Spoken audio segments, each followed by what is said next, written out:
नमस्ते। कैसे हो आप सब लोग? तो सब लोग ये चाहते हैं कि मेरे बच्चे का आईक्यू लेवल अच्छा हो, मेरा बच्चा पढ़ाई में अच्छा हो, ऐसे हो वैसे हो, वो इंटेलिजेंट हो।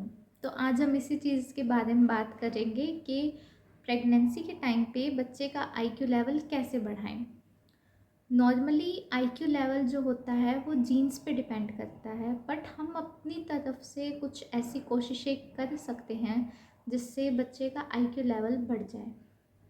प्रेगनेंसी के टाइम पे अगर मैं पहली चीज़ कहूँ तो आपकी डाइट वो बहुत इम्पोर्टेंट होती है। डाइट में भी अगर साइंटिफिक लैंग्वेज में बात करूँ तो ओमेगा 3 फैटी एसिड नाम की एक चीज़ होती है जो आपके बच्चे के आईक्यू लेवल के लिए बहुत अच्छी होती है। अब किस चीज़ में पाया जाता है ओमेगा 3 फैटी एसिड?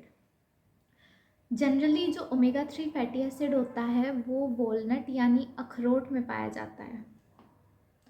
कुछ फ़िश भी ऐसी होती हैं जिनमें ओमेगा 3 फैटी एसिड की अमाउंट बहुत अच्छी होती है, तो आप इन दोनों चीज़ों को ले सकते हैं। और इवन मेडिकल सप्लीमेंट्स भी अवेलेबल होती हैं मार्केट में जिसमें ओमेगा 3 फैटी एसिड की अमाउंट होती है, तो आप वो भी ले सकते हैं। ये हो गई एक बात। दूसरी बात ये कि आपको सब्ज़ियाँ, ताज़ा सब्ज़ियाँ, फल, ये सब खाना चाहिए। ये आपकी भी हेल्थ को अच्छा रखेगा प्रेगनेंसी के टाइम पे, और आपके बच्चे की हेल्थ भी अच्छी रहेगी। ये दोनों ही चीज़ें बच्चे के लिए बहुत इम्पॉर्टेंट होती हैं। अब ये तो होगी नॉर्मल बात कि हमें क्या क्या खाना चाहिए। अब हम मेडिकल सप्लीमेंट्स की तरफ आएँ तो पहली चीज़ होती है फोलिक एसिड। फोलिक एसिड जो होता है वो आपकी बॉडी के लिए और बच्चे की ग्रोथ के लिए बहुत इम्पोर्टेंट होता है। फोलिक एसिड जनरली जो प्रेगनेंसी होती है उसके स्टार्टिंग के कुछ महीनों में बहुत इम्पॉर्टेंट होता है बच्चे की ग्रोथ के लिए। इवन जो वुमेन कंसीव करना चाहती हैं, अगर वो भी इसको लें तो उनके बच्चे का आईक्यू लेवल और ग्रोथ अच्छी होगी प्रेगनेंसी के टाइम पे।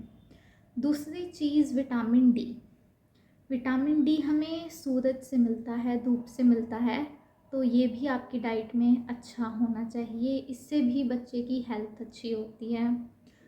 अब विटामिन डी और फोलिक एसिड के अलावा अगर मेडिकल फील्ड की नॉलेज से बात करें तो आपका थायराइड, आपकी बॉडी में थायराइड की अमाउंट, थायराइड की रेंज नॉर्मल होनी चाहिए, क्योंकि ये भी आपके बच्चे को अफेक्ट करेगी। जब भी हमारे पास कोई लेडी आती है, चाहे उसने प्रेगनेंसी कंसीव की हो या ना की हो, अगर नहीं की होती हम तब भी उसका थायराइड टेस्ट करवाते हैं। T3 T4 टेस्ट होता है उसका। और प्रेगनेंसी कंसीव करने के बाद भी हम उसका थायराइड टेस्ट करवाते हैं, ताकि अगर उसका थायराइड थोड़ा फ्लक्चुएट कर रहा हो तो हम उसे मेडिसिन से कंट्रोल में ला सकें, जिससे बच्चे की हेल्थ पे असर ना पड़े और ना ही लेडी की हेल्थ ख़राब हो प्रेगनेंसी कंसीव करते टाइम।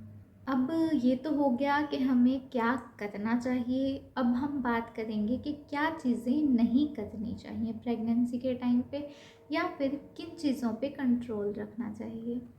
तो पहली चीज़ है कैफ़ीन। प्रेगनेंसी के टाइम पे हमें कैफ़ीन की अमाउंट के इंटेक का ध्यान रखना चाहिए। बहुत ही कम अमाउंट में हमें कैफ़ीन लेना चाहिए। कैफ़ीन नॉर्मली चाय, कॉफ़ी, कोल्ड ड्रिंक्स इन सब में पाया जाता है, तो आप जितना हो सके उतना कम अमाउंट में कैफ़ीन को लें। दूसरी चीज़ ये कि स्मोकिंग एंड ड्रिंकिंग, मतलब अल्कोहल पीना, स्मोक करना, इन पे कंट्रोल रखना चाहिए, क्योंकि ये आपके साथ साथ आपके बच्चे की हेल्थ को भी अफेक्ट करेगा। तो जितना ज़्यादा हो सके उतना अवॉइड करें। और अगर ऐसा है कि हाँ भाई अवॉइड नहीं कर पा रहे, पीना ही पीना है या स्मोक करनी ही है, तो थोड़ी लिमिटेड अमाउंट में करें, जिससे आपकी भी हेल्थ ठीक रहे और आपके बच्चे की भी। तीसरी चीज़ है स्ट्रेस। स्ट्रेस लेवल को कंट्रोल में रखें अपनी बॉडी में। वैसे कहना आसान होता है, नॉर्मली स्ट्रेस हो ही जाता है प्रेगनेंसी के टाइम पे, और हमें नॉर्मल डेज़ में भी रहता है, बट प्रॉपर मेडिकेशन करने से, आप अच्छे से एक्सरसाइज करेंगे, वॉक करेंगे, तो उससे आपकी बॉडी में स्ट्रेस लेवल कंट्रोल में रहेगा और बच्चे की हेल्थ भी अच्छी रहेगी। तो इन सब बातों का ध्यान रखें, अपनी हेल्थ पे ध्यान दें, अपने बच्चे की हेल्थ पे ध्यान दें, ये सब चीज़ें करने से 100% तो नहीं, बट हाँ आपके बच्चे का IQ लेवल एक हद तक बढ़ाया जा सकता है। और इन सब चीज़ों को कंट्रोल में भी रखें। स्मोकिंग, ड्रिंकिंग, कैफ़ीन, इन सबको कंट्रोल में रखने से आपकी हेल्थ पे गंदा असर नहीं आएगा प्रेगनेंसी के टाइम पे, और आपके बच्चे पे भी कोई गलत चीज़ का इफेक्ट नहीं होगा। So stay happy, be positive. बस इतना ही आज की वीडियो में। Thank you.